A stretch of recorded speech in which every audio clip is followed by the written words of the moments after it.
যখন দেশের আন্টিরা ছেলে মেয়েদের ব্যাপারে ফোন করে কথা বলে ঠিক তখন পুরুং পুরুং পুরুং পুরুং। হ্যালো, কে ভাবি বলছেন?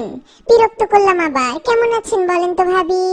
এই তো ভাবি ভালো আছি, আপনি কেমন আছেন?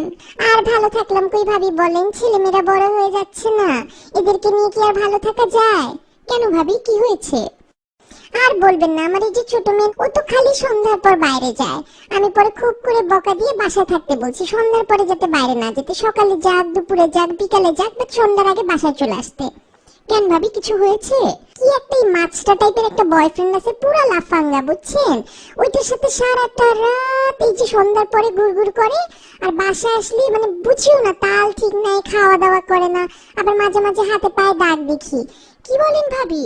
হ্যাঁ, আবার জিজ্ঞেস করলে বুঝছেন, এই হাতে পায়ে দাগ দেখলে জিজ্ঞেস করি যে কি হয়েছে বাবা তোমার, বলে যে মশা কামড় দিছে, পোকা কামড় দিছে।